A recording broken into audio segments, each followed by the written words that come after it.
Professor, mas qual é a corrente que pode circular lá no pino 13, que está lá conectado, então, ao pino 19 do microcontrolador? Como que eu faço para encontrar essa informação, David? Qual seria a dica que você daria para a galera?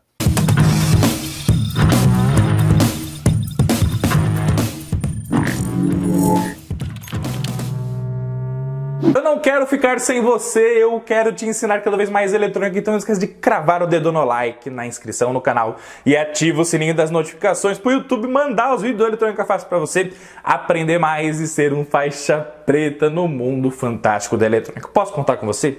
Rapidinho aí, clique, clique, clique, prontinho, eletrizou, cargas positivas e agora vamos para cima. Professor, qual é a corrente máxima que pode sair de um pino de um Arduino? Essa é a primeira pergunta. Muito bom. Essa é uma excelente pergunta, tá? E, inclusive, essa pergunta, ela faz com que muitas pessoas que estão começando na área da programação, do desenvolvimento, da criação de projetos eletrônicos, tenham uma empatia com ela. Ou seja, ela vai analisar essa pergunta e vai falar assim, ó, puxa vida, eu me colocando nesse lugar, o que eu faria?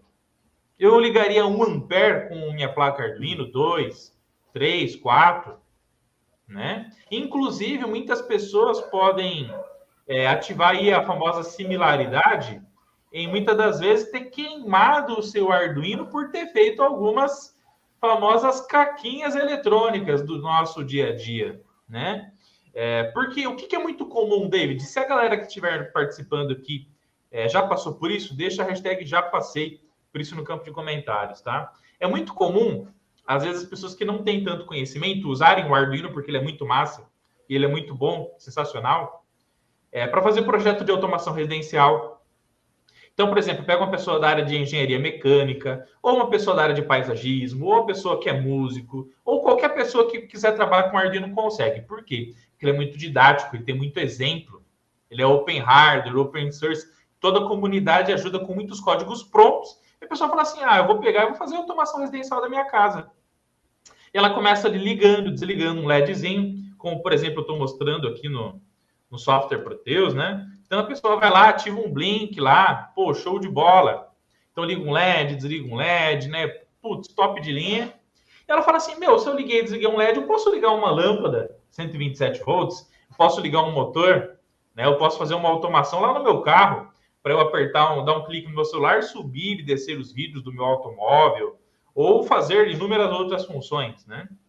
Só que às vezes as pessoas, elas focam muito no ligar e desligar, no 0 e no 1, e acabam esquecendo a suportabilidade de fornecimento de corrente do circuito integrado que faz a gestão de funcionamento do Arduino, né?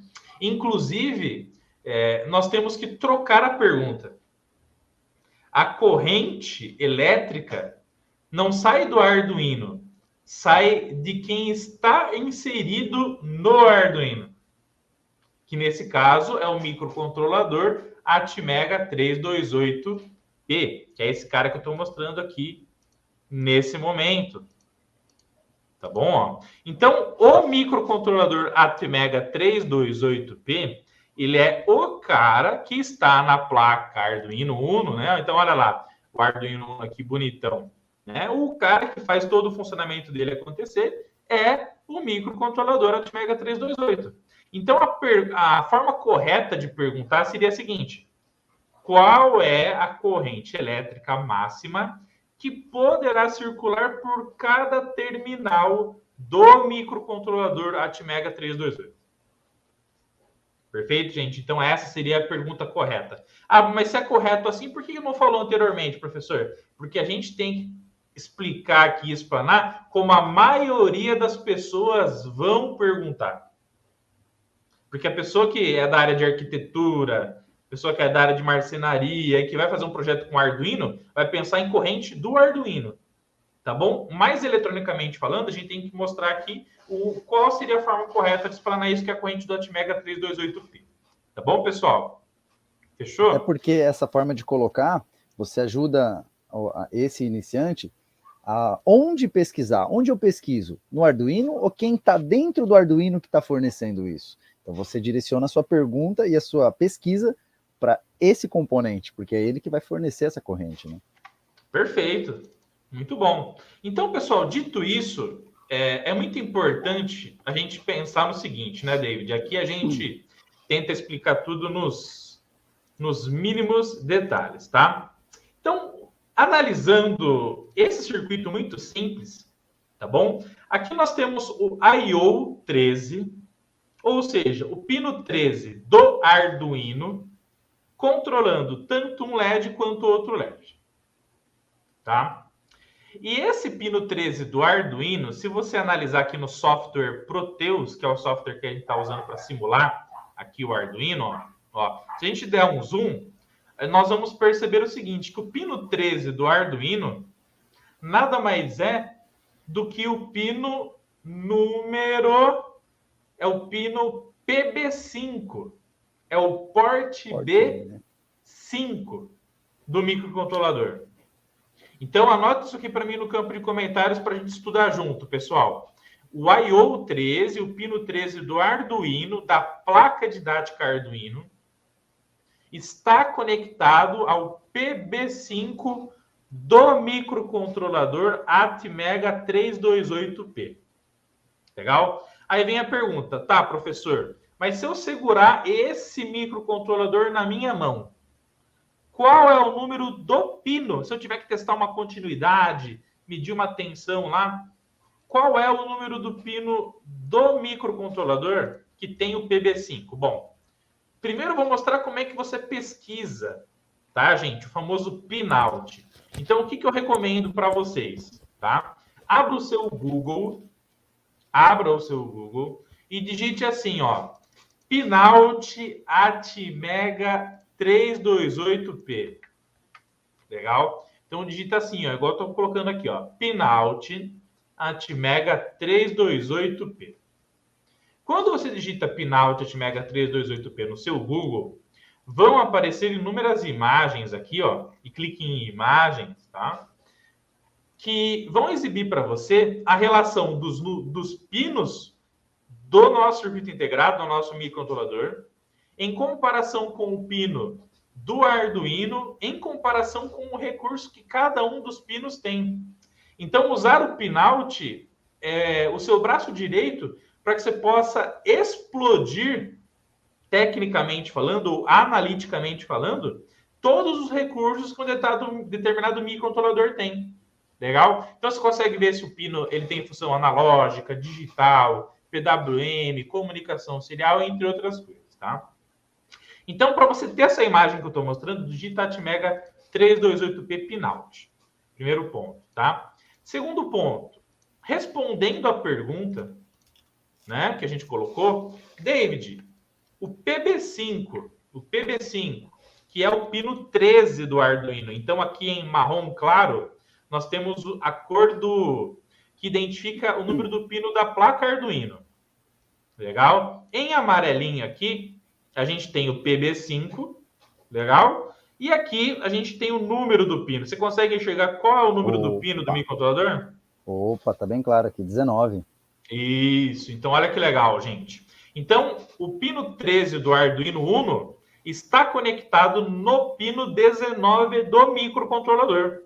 Então, se você for medir continuidade com o seu multímetro para saber se um ponto está conectado ao outro, se você pegar e medir continuidade do pino 13 do Arduino com o pino 13 aqui do chip do nosso CI, não vai ter nada a ver, não vai dar continuidade. Inclusive, ó, mais uma coisa interessante, né, David? Muitas pessoas se enganam em relação a isso. Ó, mais um erro que a galera comete, né? Olha como uma coisa vai puxando a outra. Muita gente acha que o pino 13 do Arduino é o pino 13 do Atmega. Pino 10 do Arduino é o pino 10 do Atmega. E não é isso. Isso é um erro catastrófico. Não é assim que funciona. E é por isso que o pinout te ajuda muito. Se você medir continuidade do pino 13 do Arduino e pino 13 do CI, não vai dar nada. Porque, ô David, você está enxergando aí qual que é o pino 13? É o PD7. Exatamente, Dó. Se a gente analisar aqui, o pino 13 do CI, ele está ligado no PD7, que é o porte de número 7, que na verdade é o pino 7 do nosso Arduino. Não tem nada a ver com o 13 dele. Então, o pino 13 do integrado é o pino 7 do Arduino. E o pino 13 do Arduino é o PB5, que é o 19 do circuito integrado, que faz parte, então, do porte B. Tá bom, gente? Beleza? E aí você fica naquela, professor, mas qual é a corrente que pode circular lá no pino 13, que está lá conectado, então, ao pino 19 do microcontrolador? Como que eu faço para encontrar essa informação, David? Qual seria a dica que você daria para a galera? O que nós temos que buscar e pesquisar para achar essa informação? É o famoso, o nosso salve-se quem puder, é o datasheet. É o datasheet. Esse é o cara que vai resolver os nossos problemas quando surgirem essas dúvidas. Inclusive, essa é a famosa resposta coringa, né, David? Quando não sabe, tá no datasheet. Mas qual que é a corrente? Não, pode, tá, a resposta está sempre no... Corre no datasheet que você vai ver que ele vai te ajudar. Perfeito. Então, pessoal, para você baixar o datasheet do microcontrolador, que é o local que você vai encontrar todas as informações técnicas sobre ele, abre o teu Google, digita lá Atmega 328P datasheet, dá um Ctrl+C, vou dar um Ctrl+V aqui para mostrar para vocês, ó, legal? Então, digitando exatamente assim no seu Google, já vai aparecer aqui primeiramente, ó, o site da Microchip, que hoje é o fabricante do Atmega 328, tá?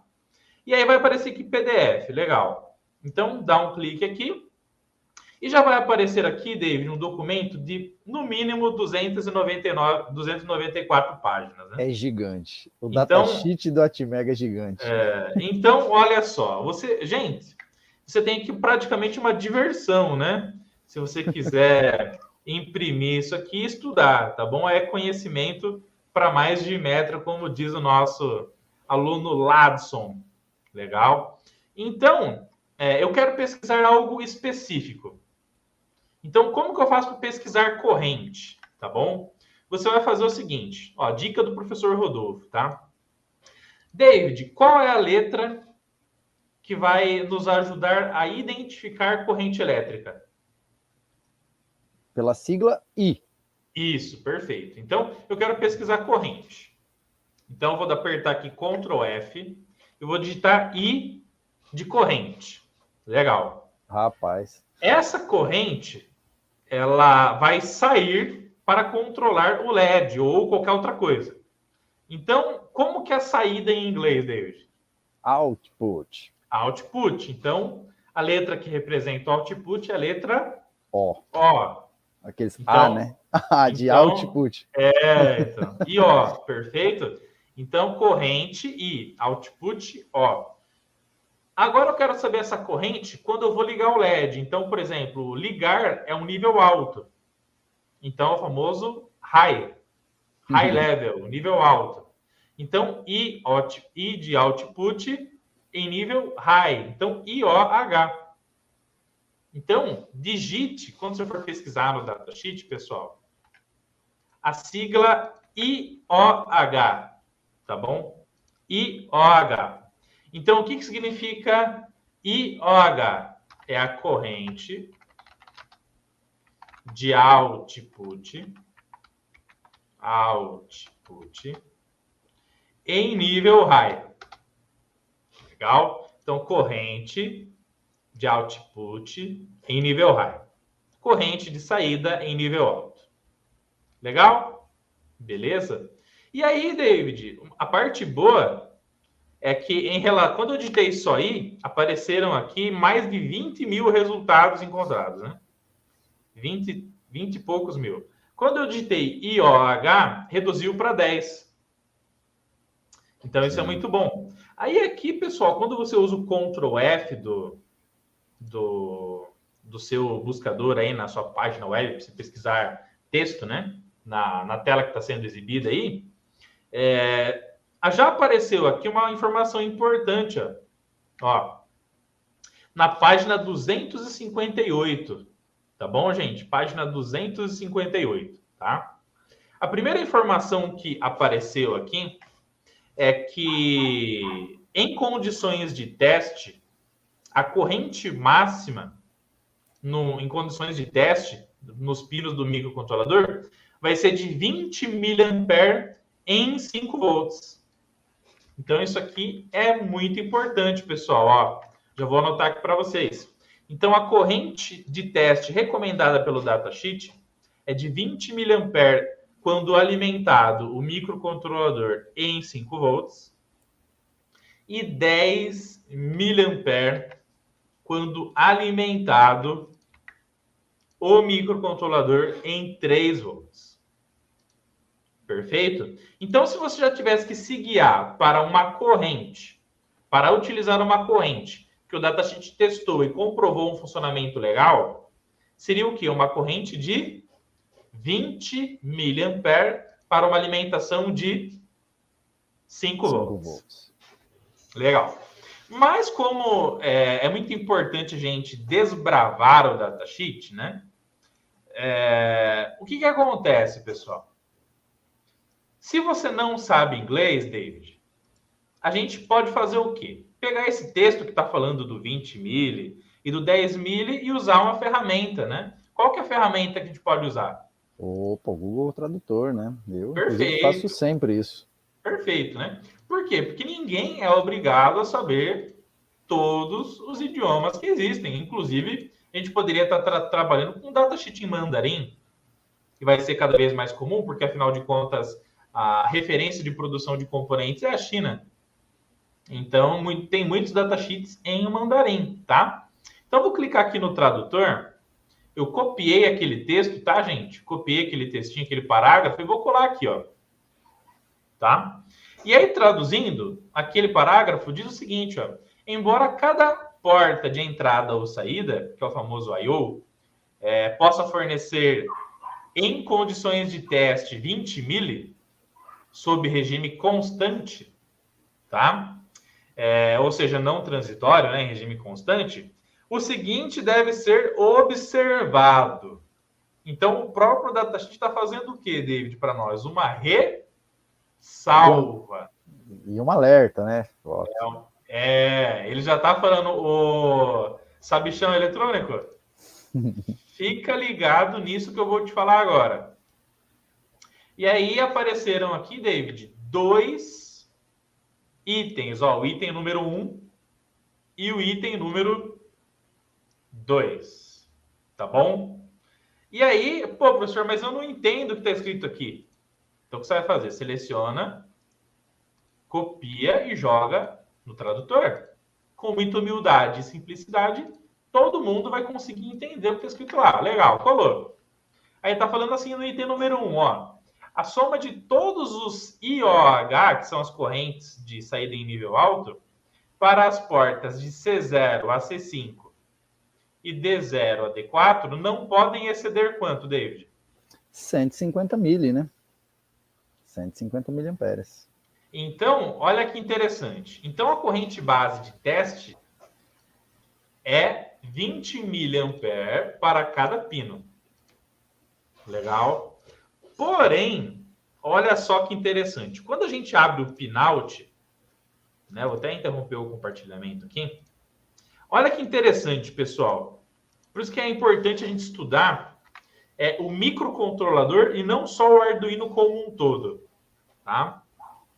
O datasheet, David, falou o seguinte, ó, de C0 a C4.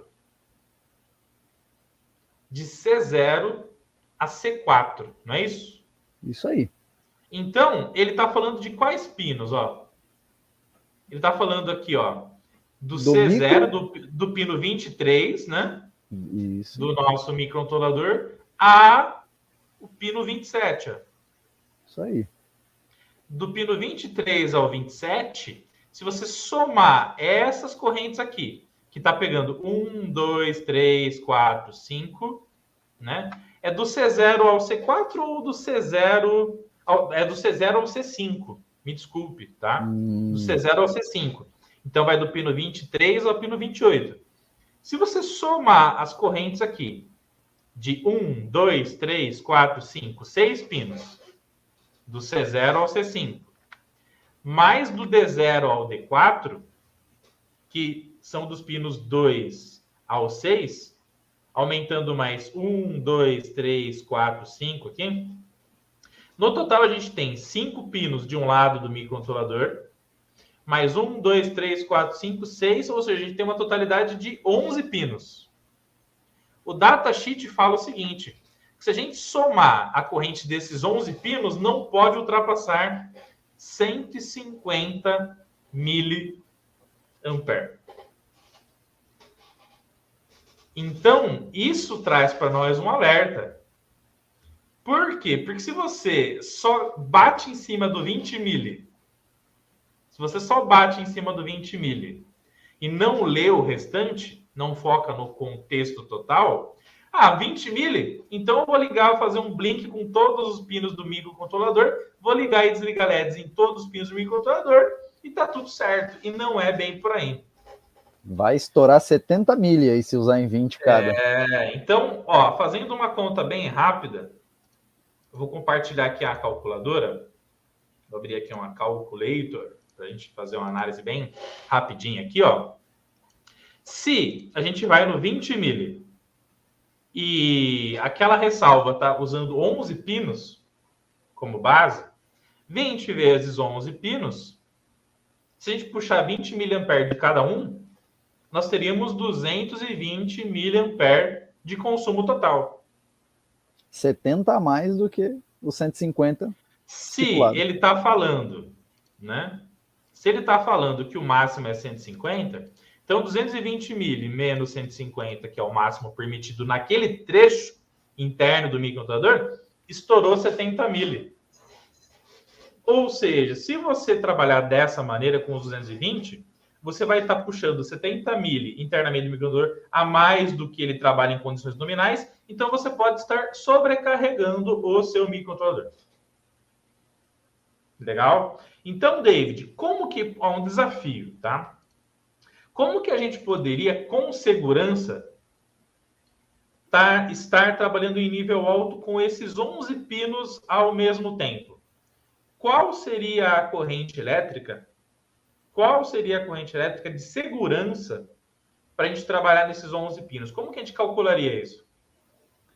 Se todos os pinos forem consumir o mesmo nível de corrente, a gente pode dividir essa corrente máxima por esses 11 pinos. E a gente vai ter um valor limite aí, né? Perfeito. Que não pode ser estourado. Então seria 150 mili dividido por 11. Então, cada pino nós poderíamos ter aí uma corrente de saída em nível alto de aproximadamente 13,63 miliampere, 13,63 miliampere. Então, vamos anotar no campo de comentários, pessoal, o seguinte, ó, que a cor, olha só que interessante, hein? E às vezes poucas pessoas falam sobre isso, né, David? Isso é uma informação preciosa. É uma informação preciosa, ó. Então, a corrente máxima de segurança para cada pino do microcontrolador é de 13,63 miliamperes.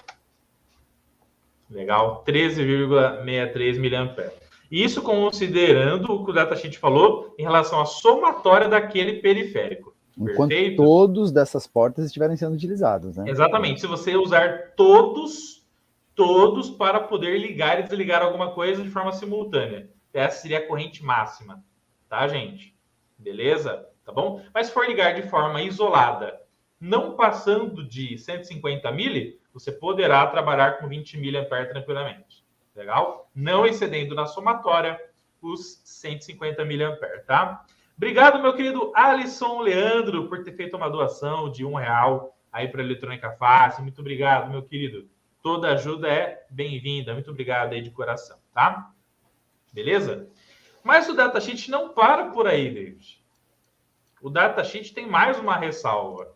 Ó, ele tem aqui uma ressalva né? Um comentário falando de outros pinos, ó. Do B0 ao B5, do D5 ao D7 e os pinos do cristal 1 e cristal 2. Ele também fala que a somatória das correntes desses pinos aqui não poderão exceder 150 mA. Então, vamos analisar aqui quantos pinos, na verdade, a gente está trabalhando, né? Legal? Então, vamos lá. Ó. Então, primeiro, do B0 ao B5. 5. Ó. Então, B0 aqui, ó, pino 14. Depois 15, 16, 17, 18, 19, ó. Então, a gente está trabalhando em sentido anti-horário aqui, David. Percebe, ó? Uhum. Ó, do B0 ao B5 já foram quantos pinos, ó? 6. 6 pinos. Legal. Então, do B0 ao famoso B5, já foram 6 pinos. Entram na jogada do D5 ao D7. Legal? Então, se você for analisar o pinout, olha onde está o D5 aqui, ó. Pino 11, 12 e 13, ó. Do D5 ao D7. Legal? Então, continua no mesmo sentido anti-horário aqui, ó. Do D5 ao D7. E aí, do D5 ao B5, ó, pega a totalidade, ó. Perfeito? Ó? Sim. E aí, ele soma junto na jogada o famoso X-tal 1 e X-tal 2, que são os pinos do oscilador do microcontrolador. Então, ó, toda essa volta aqui, você percebe, David, que a primeira ressalva era dos pinos aqui da metade de cima e os outros da parte de baixo, ó. Sim, dividindo o CI em 2 blocos, né? Ele dividiu o CI em 2 blocos principais de input e output. Então, primeiro 150 mili no máximo para os pinos de cima e 150 mili para os pinos de baixo. Aqui quantos pinos a gente tem? 1, 2, 3, 4, 5, 6, 7, 8, 9, 10, 11 também. 11 também. Então, tanto nos 11 de cima, no máximo 150 mili, quanto nos 11 de baixo, também 150 mili. Uma pergunta, professor. Pode fazer. Eu vejo que ele tem 2 pinos de alimentação e 2 de GND. Também é para alimentar os 2 blocos? Na verdade, essas alimentações aqui, David, se você for medir continuidade elétrica, você vai perceber que os GNDs e os VCCs, eles têm continuidade. Perfeito? Porém, devido a uma produção arquitetônica e eletrônica do integrado, alimentar dos 2 lados faz com que a queda de tensão interna seja diminuída pela facilidade de distribuição de corrente desse fato acontecer. Entendi. Então, quando você alimenta do lado esquerdo e do lado direito, você faz com que a extensão em milímetros, centímetros e décimos de milímetro de onde está circulando a corrente que a gente chama de corrente de power, que é a corrente de alimentação do integrado, que ela seja a menor possível em relação ao destino da corrente elétrica. Com isso, quanto menor é o tamanho do caminho, menor é a queda de tensão, pois menor é a resistência elétrica dessa distribuição eletrônica interna do integrado. Menor aquecimento. Tudo. Aí, por consequência, menor aquecimento também e melhora o rendimento dele. Perfeito. Tá bom? Perfeito. Beleza? Obrigado. Tá? Tranquilo. Então, pessoal, a resposta para essa pergunta, qual é a corrente máxima que poderá circular por cada pino do microcontrolador? Corrente de teste do datasheet, 20 mili, analisando criteriosamente o periférico como um todo. A somatória das correntes não podem dar mais do que 150, então uma corrente de segurança de cada pino trabalhando de forma simultânea em nível alto seria de mais ou menos 13,60 miliampere. Esperando o quê? Para baixar o nosso e-book. Baixe o nosso e-book lá no cursoseletronicafácil.com.br, porque além da gente apresentar para vocês sobre o curso de Eletrônica Fácil, nosso curso para quem quer aprender eletrônica partindo do zero rumo à faixa preta, você pode acessar, já conhece o nosso trabalho aqui baixando do nosso e-book, gratuitamente, beleza? Vai conhecer mais sobre os nossos cursos, sobre o certificado, sobre o depoimento do que os nossos alunos estão achando desse treinamento sensacional. E se você quer turbinar a sua bancada com equipamentos faixa preta, Não esquece de acessar a lojaeletronicafácil.com.br. Se você está precisando de fluxo para soldar, kits na área de soldagem eletrônica, kits para você aprender a montar placa eletrônica, Arduino, kit RFID, cabo USB, Arduino mesmo. Se você precisa de ferro de solda, estação de solda, jumper, protoboard, uniforme do Eletrônica Fácil, alicates, multi, tudo isso e muito mais você acha na nossa loja. Se você não achar o que você precisa, deixa nos comentários o que você quer também que tenha lá na loja, que a gente vai colocar, porque a gente precisa atender vocês de uma forma incrível, show de bola e sensacional.